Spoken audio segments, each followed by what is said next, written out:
Juan, the concept of information we all know, we all recognize is extremely important. Yet some physicists believe that information is even more fundamental, maybe the most fundamental thing in the universe, and that everything else we see is sort of a manifestation. But the real reality is information. Well, certainly information is very important, especially quantum information and the differences between quantum and classical information. And that's very important. But our theories are really theories on how to constrain this information. Because when you measure something, you can get completely different answers. Now, why is it that when we measure something, we get a specific answer, specific number? Yeah. And that's what science is about. It's about predicting the specific things we see out of the possibility of all possible measurements. Right. And so when we talk about this information in general, we're just talking about the complete set of measurements or all possibilities. But I think that the job of the physicist or the scientist is to constrain this infinite possibility to something, some special region, find the correlations in all these possibilities. And that's what we do when we do measurements. So how does information differ from the classical world to the quantum world?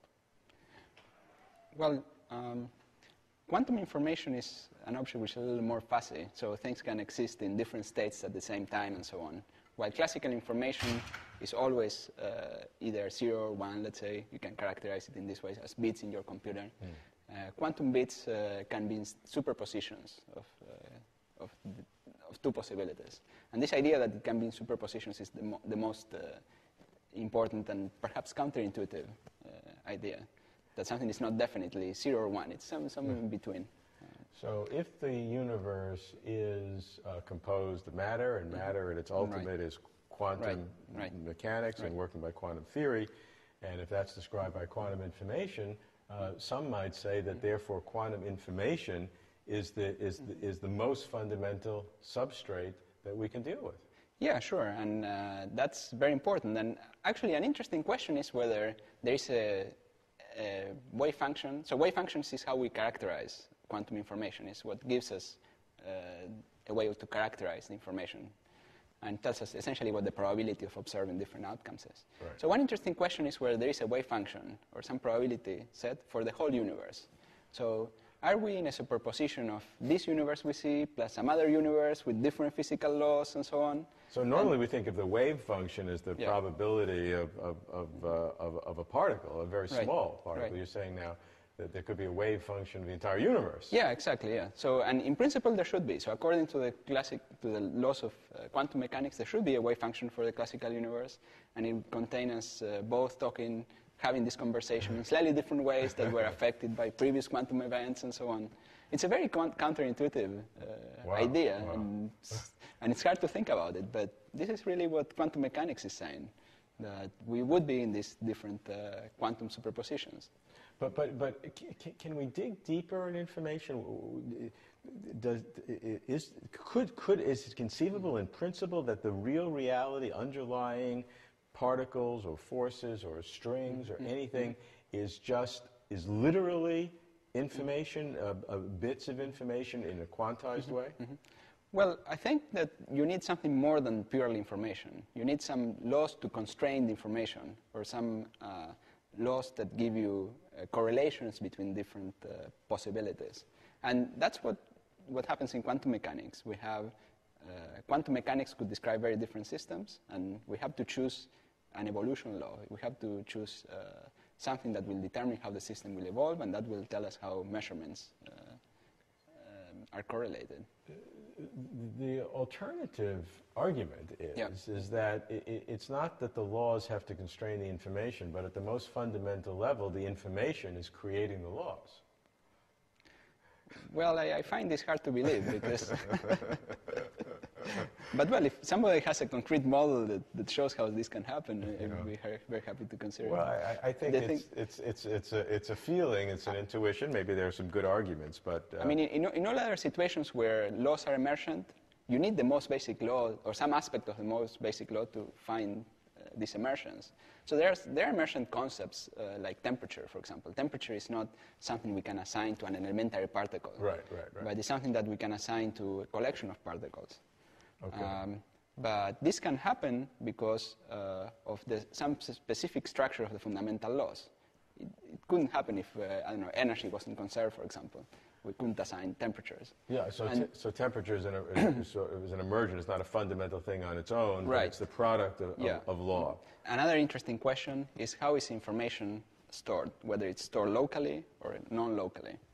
And quantum mechanics implies that information is stored non-locally. So a particle here can be correlated in a quantum way with a particle over here. Now, correlated in a quantum way means the following, that if you decide how to measure a property of an elementary particle here, you can decide this in different ways, and the other particle immediately somehow knows how this particle was measured and aligns itself in a correlated way with the original particle. And there's no time for information to pass. There is no actual signal that you cannot use it to transfer signals, because that would be a violation of the principle of relativity, that the signal would move faster than light. But nevertheless, the quantum information is stored non-locally, so that when you make a measurement here, it's correlated with a measurement over here in a precise and deterministic. One has to ask, how could that possibly happen? Well, it's amazing, but this is what quantum mechanics implies, and there are experiments that show that this is actually what happens. So what follows from that? What does that teach us about the fundamental structure of matter in the universe?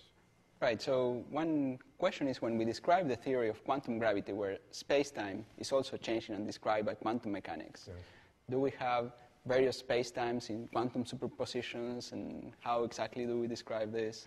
Is information local in spacetime or non-local? Well, we already saw that there is some non-locality.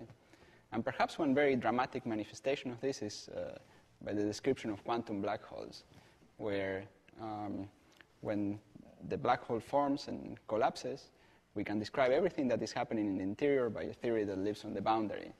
So somehow we can have a reduction in the number of degrees of freedom. Instead of talking about the volume, we talk about the boundary.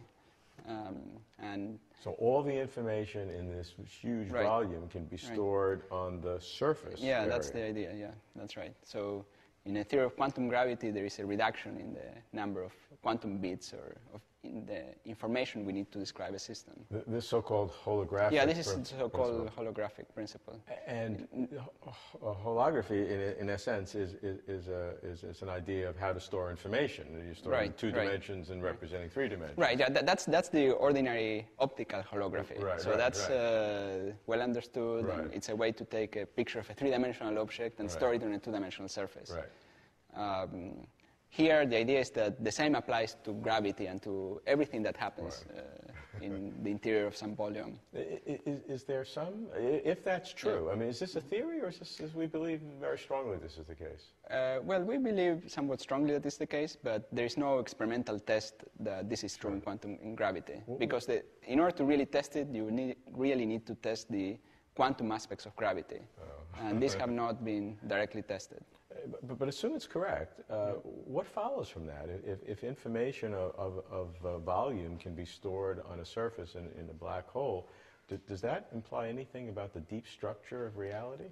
I think it implies something very interesting for the deep structure of space-time. It's just saying that space-time is an emergent concept, similar to, let's say, temperature. So how when we have lots of particles, we can assign a temperature, and it's a well-defined thing where you stick out the hand through the window and we see what temperature it is.